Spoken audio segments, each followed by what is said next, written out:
Okay, so it's update time. This is my John Deere 7020. It's articulate. I bought this tractor. This is one of my tillage tractors. The heavy tillage for the corn and stuff. My 4020s and stuff, they'll do it, but they've done a lot of it. So I wanted machines dedicated just for tillage, so this is one of them. This tractor I bought in an auction, didn't run right, skipping, carrying on, didn't go for much. I didn't pay much for it. It had singles on it when I bought it all the way around, didn't have the duals. This is, I believe, a 72. So I got duals for it finally. Found a couple sets. 9 bolts, half of them were rough shape, all stripped out, so re-drilled them all, tapped them. These are actually John Deere wedge hubs. These are what's supposed to be on it. These here, the front ones are clamp-ons. Yeah, so put duals on it. Like I said, it never ran right. The exhaust, I know it's got a pail on it, I didn't get a rain cap yet, but the exhaust was too short. They had a short pipe on it, and it was actually, when this thing was pulling, it would suck the soot into the pre-cleaner, which I don't believe that's the correct one for this, and down into the intake, into the intercooler. The air cleaners were plugged right up on it. I changed the fuel filters on it, pulled the injectors apart, and tested those. They were all popping off like they should. When I took the intercooler apart, which is right there, loaded with soot, oil, anything you can imagine. There was actually tree limbs in the air cleaner, where the pre-cleaner goes down into the air cleaner. Is a tube there, was full of tree limbs. Don't ask me how those got there. I've had this tractor 2 years. This year I finally decided to really go through it and see what's going on with it. So intercooler was plugged. Turbo was bad, pumping oil into the intercooler.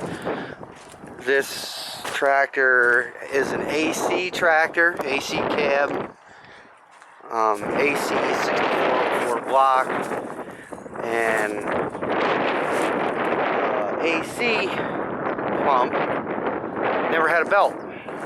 Had 3 grooves on the crankshaft pulley, but they didn't line up. And they had tried, whoever had this tried to shim it to make it work, and it was wrong. Some people shouldn't have tools. They should just throw them away.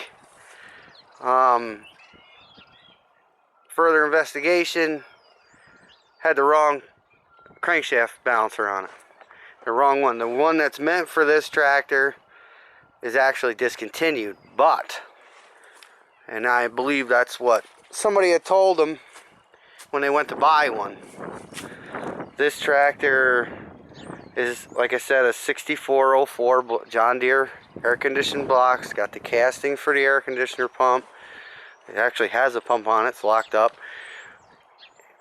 I believe whatever happened to that other balancer, either the drives sheared off for the hydraulic pump, because that's where the hydraulic pump drives off, is the front crankshaft. They ended up putting one on it. I believe it was off of a 4020, is what I can come up with.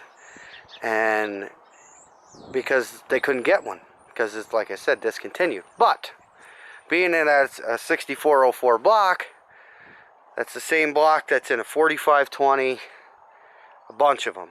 4430 is a 6404 block. John Deere was famous for keeping things pretty much the same, which is why I like them.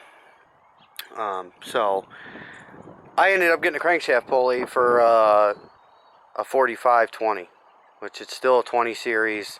It's still the same block. It's the same circumference or diameter as what's supposed to be on it. The only difference is the 70-20 crank pulleys are 3-piece. This one is a 1-piece. So, that being said, this tractor always ran hot, warm, 3/4 gauge when you were plowing with it. Never had enough power, and a lot of it, I believe, was gonna get out of the sun there. A lot of it, I believe, was because the intercooler was plugged, the air intake was plugged. It ran hot because it had the wrong crankshaft pulley on it. So it wasn't, the crankshaft and the fan weren't running 1-to-1.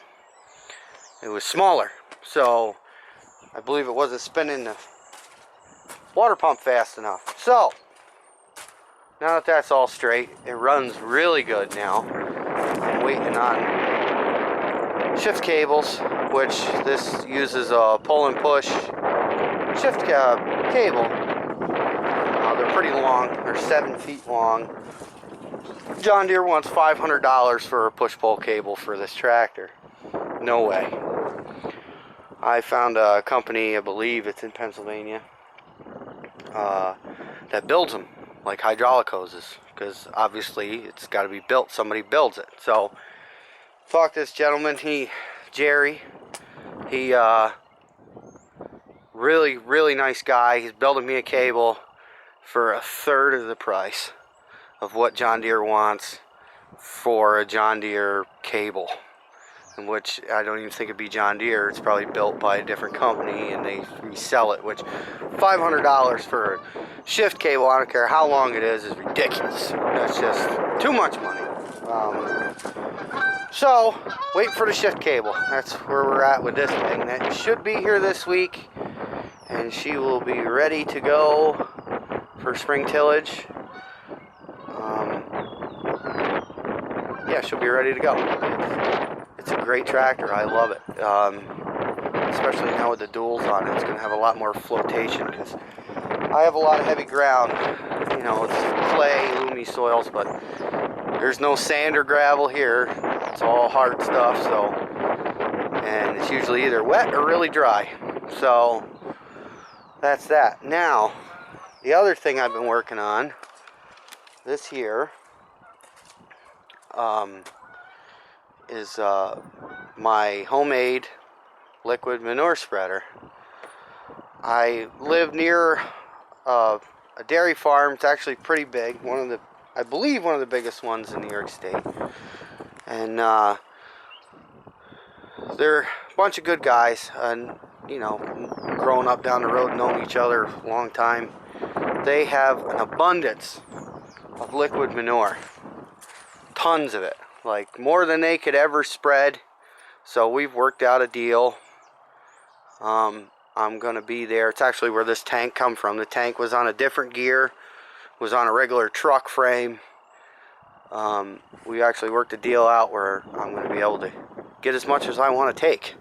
So this year it's been duals, get the engine right. Is this tractor staying here on this tank? This gear that it's on, it was a Great All. The suspension's a bit more rigid. It's not a leaf spring like a truck. It's not a C channel frame or whatever a double frame you would like on a big truck, a dump truck. This is an I-beam frame. This is very, very heavy. We had this. I bought the tank, had a different gear. I took it off. I put it on my gear. My gear is a lot heavier. Built the hitch and everything. The hitch pulls off of the drawbar and the 3-point. So it's got, 3 points of contact because obviously this is going to be pretty heavy.